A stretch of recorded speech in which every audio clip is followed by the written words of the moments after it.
A spiritual process or an ashram generally means to renounce.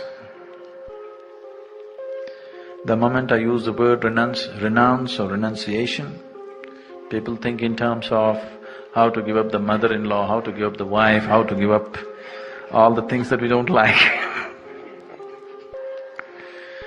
how to get rid of something that is burdensome in our lives. This became a joke. People used to travel to Varanasi in India because it's considered to be the holiest of the holy places. When you go to Varanasi, you are supposed to renounce. That was the idea. But people, as usual, have their tricks. So, today there is a custom or a practice going on. People many Hindus travel to Varanasi and they usually give up some eatable that they don't like. Most of the people give up bitter gourd and come. They actually do this. They give up bitter gourd and come. Anyway, they can't stand it. You can give up your neem ball and come. Now, renunciation is not about giving up this or that. Renunciation means you have renounced your likes and dislikes. You have renounced your discriminatory process in your mind. There's a very beautiful story. Ramakrishna Paramahamsa used to tell this story very often.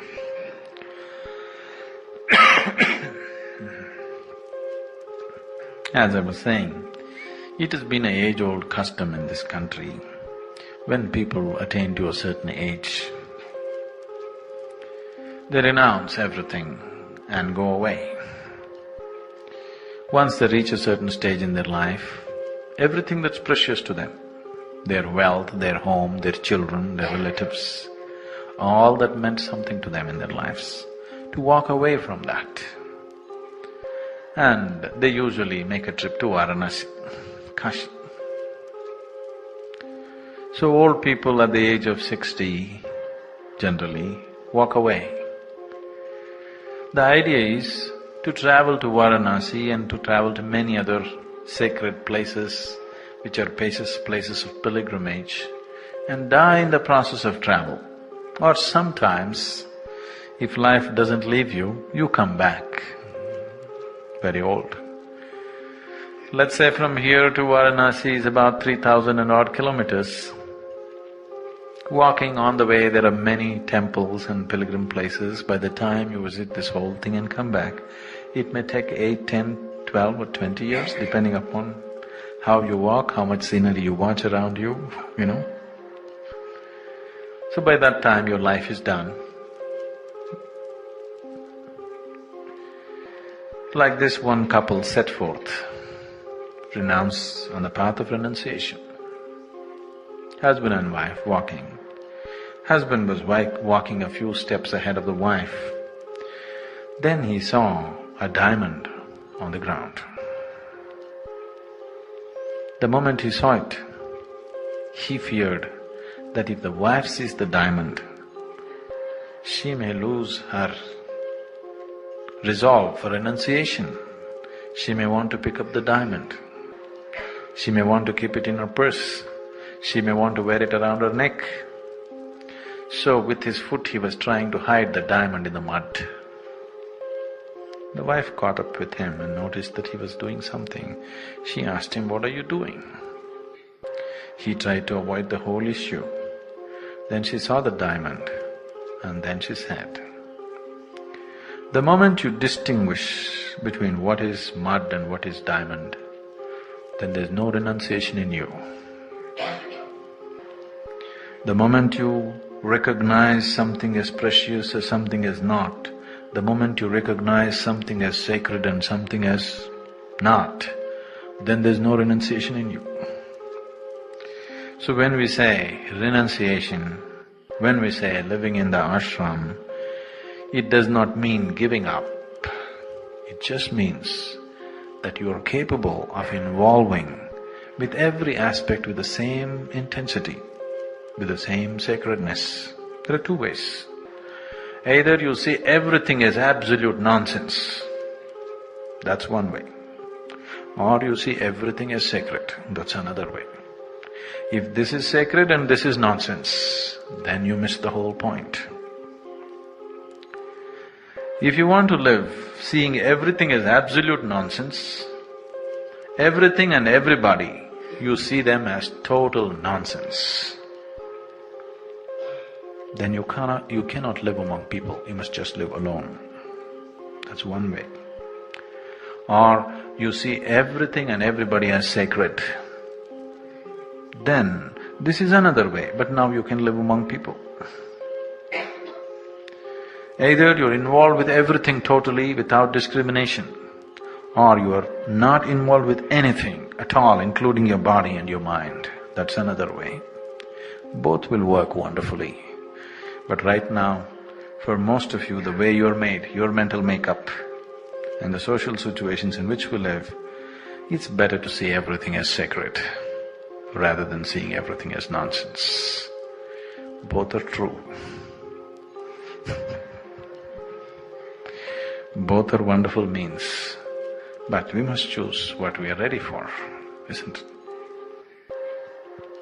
If you see everything as total nonsense, then you have no sense of involvement with anything, absolutely. Including your own body, including your own mind, including your own emotions, you don't attach any importance to anything. Or you attach utmost importance to everything in the existence. You don't make a distinction between mud and diamond. Everything is diamond for you. Both ways it works. But here in this ashram, we have chosen to see everything as sacred. Because if you want to live among people, that is the way. So renunciation does not mean giving up what is inconvenient for you. That the whole world is doing anyway, isn't it? Isn't it so? The whole world is always willing to give up that which is not convenient for them. Everybody renounces what they don't like. Everybody renounces what is inconvenient for them. That has no significance, has no value to life. Especially spiritually, it doesn't mean anything. So, once you need to understand, all of you, once you step here, whether you sit here for 2 days or for the rest of your life, you have made the mistake of sitting with me. Once you made the mistake of sitting with me, you are on the spiritual path. Either you walk willingly and joyfully, or you cry and yell and will drag you anyway. It would be nice for all of us if you walked this joyfully. It would be pleasant for the world around us if you walk this joyfully. But if you are the crying kind, we'll bear with you, but we'll still drag you on. So…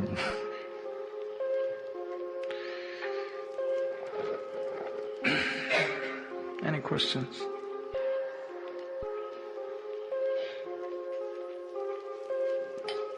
Sadguru, when I take my daily walks, go to Mahamudra, to the Forest Ranger Station and back again. Through where? Mahamudra? Yes. Oh.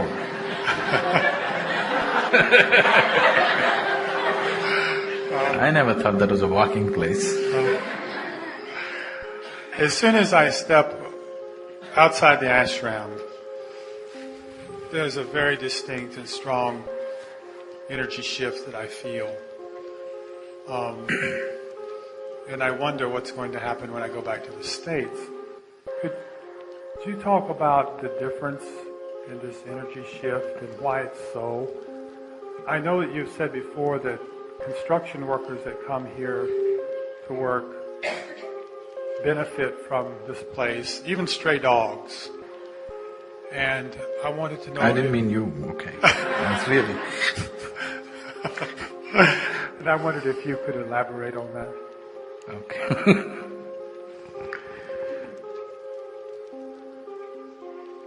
Now,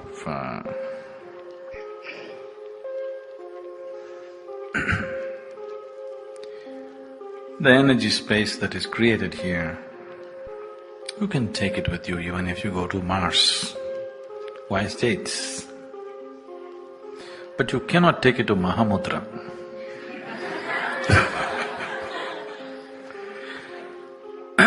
Because obviously, you know this restaurant which is so close by, obviously you are going there because you want a break from the ashram. In your very attitude, you want to get away from this place, that's why you're going to Mahamudra. You can take it to Mars, but you cannot take it to Mahamudra. That's the beauty of the whole thing. So whatever is available here, like you say, you notice a difference. Now, this energy, this space, this support, you can take it anywhere you go. But Mahamudra, no. Not because there is something wrong with that place. It is just that you are going there because you want to escape this. If you want to escape, you escape. What you will escape is just everything that is possible within you. You will escape from that. You will develop strategies of self-defeat. The whole world is busy doing it. Because when I say the whole world is busy setting up strategies of self-defeat, just look at the way people die in the world.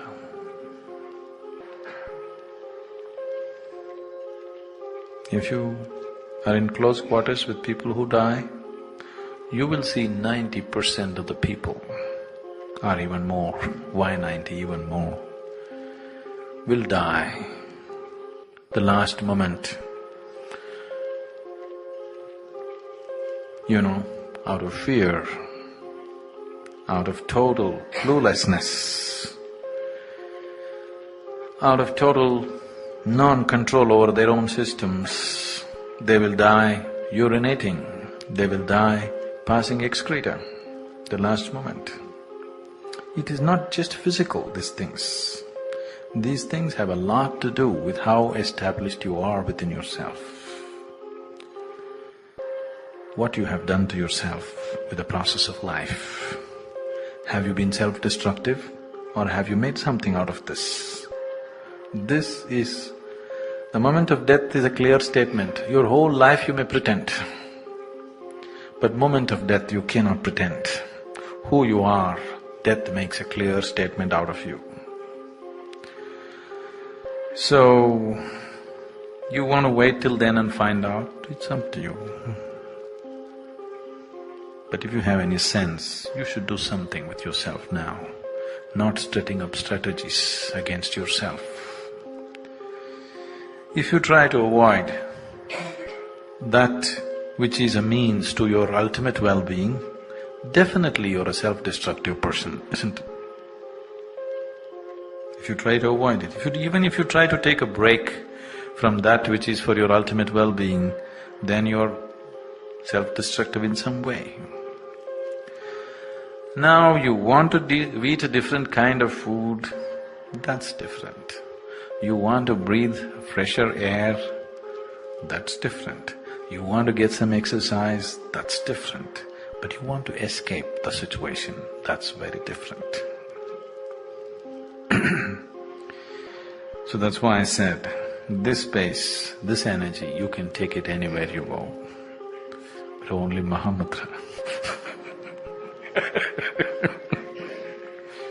You can't take it when you're trying to escape it.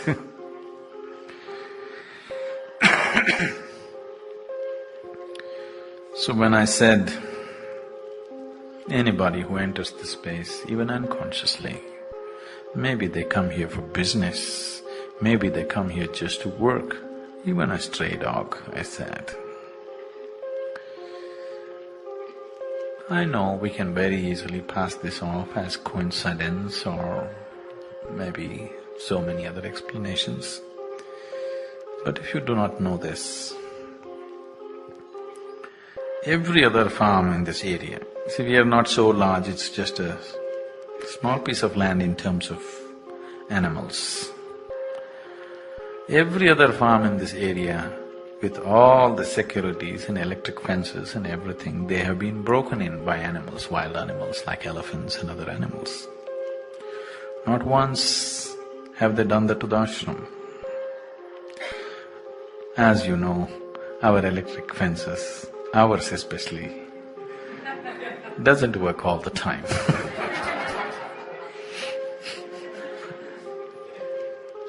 Our maintenance department is doing its best, but it doesn't work most of the time. But not once, in 14 years' time, not once. 12 years? Okay, whatever. Not once have they come. Even if they came through the gate, went out of the gate.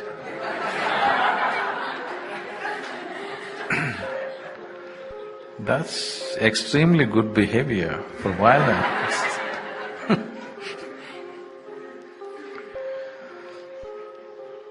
I'm not saying they have all become meditative. No.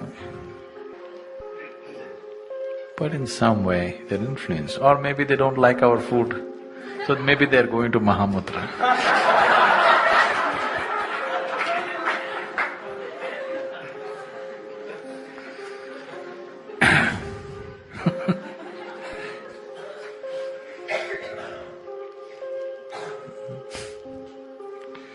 So if you allow this to happen to you, because now you are no more a stray dog, nor are you a laborer who is coming here unconsciously, you have come at least reasonably consciously.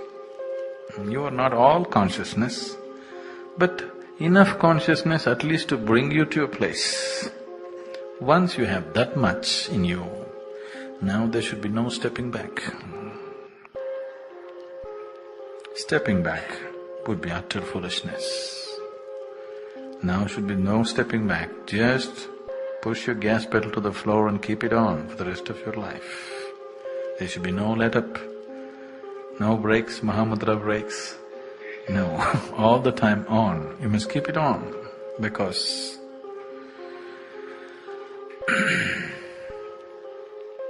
what many beings take lifetimes of sadhana to get to, we're trying to create a situation where it should happen to you in this life. So, it needs undivided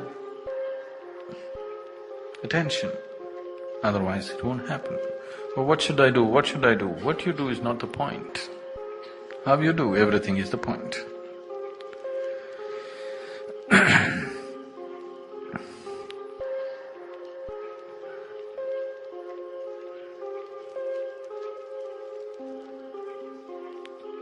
If you start looking at, as I earlier mentioned, I'm sorry.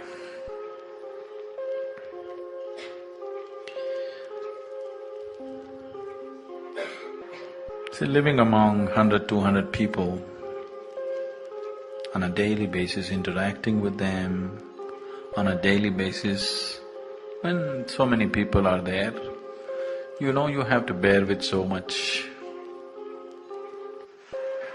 Somebody does not think the way you think, they don't eat the way you eat, they don't wash the way you wash. You know, every aspect. There is every aspect which could irritate you and upset you.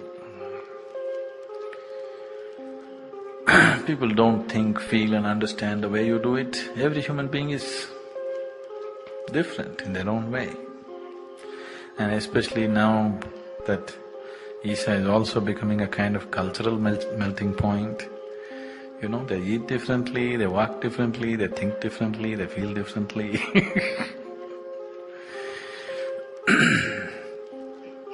If you give in to this,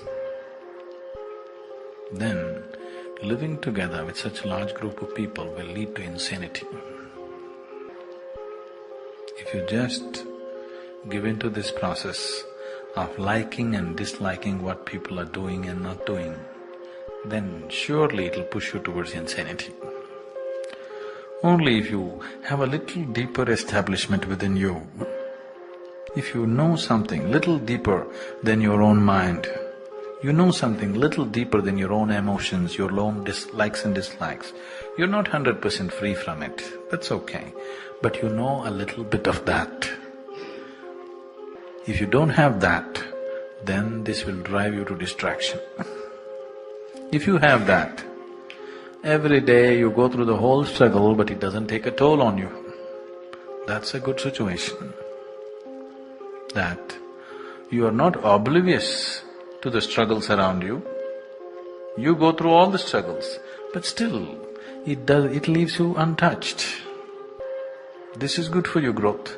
If you're oblivious of the struggles around you, that's not good for you. Then you are like a stray dog. A stray dog doesn't know the sufferings that are happening around him. You're aware, you're involved in these struggles, but still you go untouched. That's good. Or if you become a struggle yourself, then again you're lost. So to be involved with everybody's suffering, everybody's nonsense, everybody's limitations, and still to go through it untouched. To have sufficient involvement and caring and everything, but still to go untouched. This is a very good training ground to establish your spirituality. To be spiritual means to know something which is beyond the physical, to know something which is beyond this mind and this body. So, whether you know something beyond your mind and body or not, here every day people are testing you out. If you do not know anything beyond your body and mind, then you will become immense suffering in this place. If you know a little bit of something beyond this body and mind, then you see, you go through everything, it's okay. We will never let it collapse, we will never make it totally chaotic, just a right spice of confusion. Because when you're confused, you're looking, you're more alert. When you're settled, that's gone in you. You may feel more comfortable, you may have a false sense of establishment. See, people are trying to achieve this sense of establishment by creating securities around themselves normally.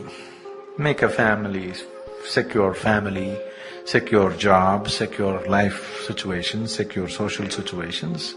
You feel good.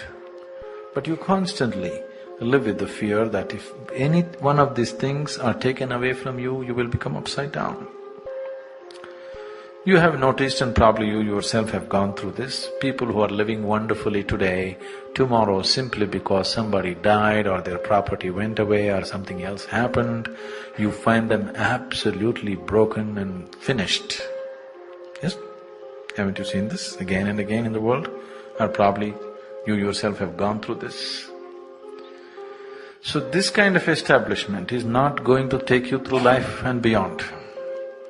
The moment you say, I'm intending to be spiritual, it means that you have long-term plans for your life. Your life plans are not just between birth and death, you're thinking beyond. That's what it means, isn't it? Once you start thinking beyond the body, that means you have very long-term plans for your well-being. Yes. You are not settling for short-term plans, you have very long-term plans about yourself. So if that is so, the most important thing is to at least establish a little piece of something in you which is beyond your body and your mind. If you don't have that, this place will be a huge suffering. So if you're suffering, you must know that you need to do some sadhana to establish something within you. Not to fall upon somebody, not to bite at someone who is around you, not to complain about everybody around you. You must understand, you need little more sadhana, you need some inner establishment. What I want you to understand is, if all we were aiming for is spiritual evolution, all these things would not be necessary. Some simple process, slowly you would evolve. We are doing all these things where if you are not in the experience, if you look at it, seem to be violent and insensitive. We are doing all these things because we are not looking for evolution. We are seeing how to mutate you from one dimension to another, quick. If we are seeking evolution, we could have slowly done it. All these kind of drastic methods wouldn't be needed. I would become even more drastic by nature, by my understanding, and left to myself, I would be maybe many-fold more drastic. But this is how much the social situations allow.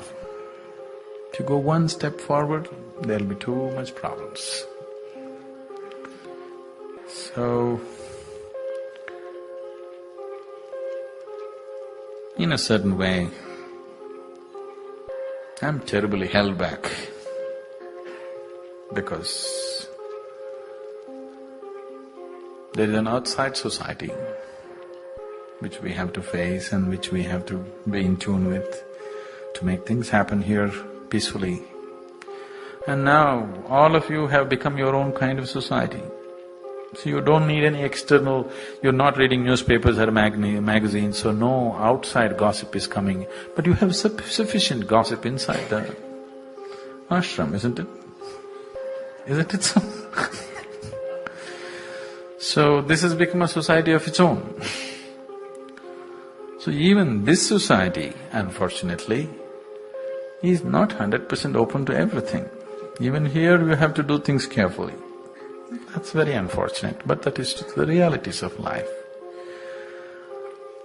I'm not a dreamer, so with just doing work just to the extent. If you push it a little more, there are many people here who will get very upset about little things.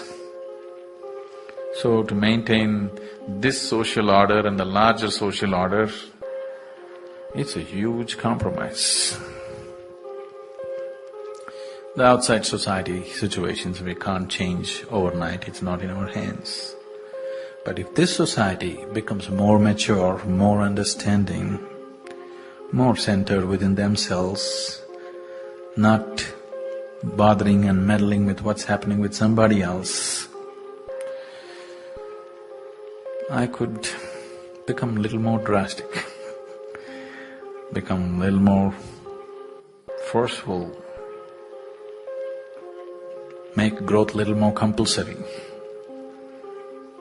Even now it's compulsory, but I could make your growth so much more compulsory that you cannot escape it if you allow me a little more freedom as to what I can do here and what I cannot do here. Don't bring all the limitations of social living that exists in the outside society into this situation. Here at least, let people be the way they want to be. We don't, we don't deviate from for what purpose ashram is set for, established for. If you create a situation that nobody deviates from for what purpose this place is established for, then making this a much bigger possibility than what it is becomes a reality. But when people keep deviating from the basic purpose for which the ashram is established, using the situations for their own purposes, then the whole possibility comes down. But I know when 100 human beings live in one place, all these problems exist. I'm not averse to it. I'm not afraid of it, nor do I want to run away from it. But if we lower that, we can make the possibilities little more compulsive, little more compulsory to grow. So now that you're in ashram, no simple nidra, yoga nidra.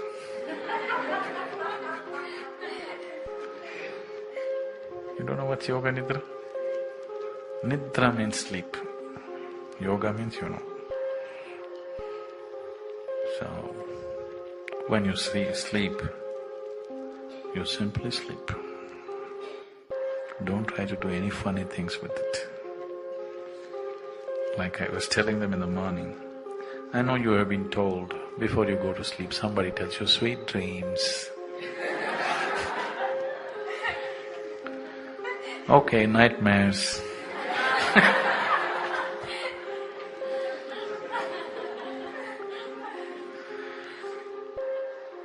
So whether you today want to witness a romantic movie or a horror movie, it's your choice. But all these fancy things come into you only when you don't use yourself sufficiently in your day-to-day life. If you use yourself fully, 100% during the day, when your head touches the pillow, you're dead. The next thing is only peacock in the morning. Then you simply sleep. It's very important. If you want to be spiritual, you learn to do everything simply, the way it is. If you eat, you simply eat. But you've always been told, having a dinner means you have to make much conversation to make the food tasty. It speaks badly of the cook, but you have to do many things along with it. No, because every aspect, if you look at it, if you simply do it, it can become a tremendous possibility. For example, eating. Eating means what? Taking a little bit of food, which is a piece of earth, taking a piece of earth and making it into yourself. Not a small process, a tremendous process, isn't it? Something that is not you is becoming you. It is the very basis of your spiritual longing is just this. You want to experience everything as yourself. The very basis, the engine that fires the love in you, the engine that fires the sex in you, the engine that fires all the emotions in you, all the greed in you, all the ambition in you is just this, that you want to experience something which is not you as yourself. And that is there every day when you eat your food, isn't it? Something which is not you is actually becoming you. If you pay enough attention to the simple process of eating and simply eat, nothing else, just eating, you will see eating is an explosive process. And how can you talk to somebody else? It is such a big process. So when you sleep, just sleep. Leave your yoga alone, leave your spirituality alone. You just sleep like many of you are already doing. That's good. Yeah?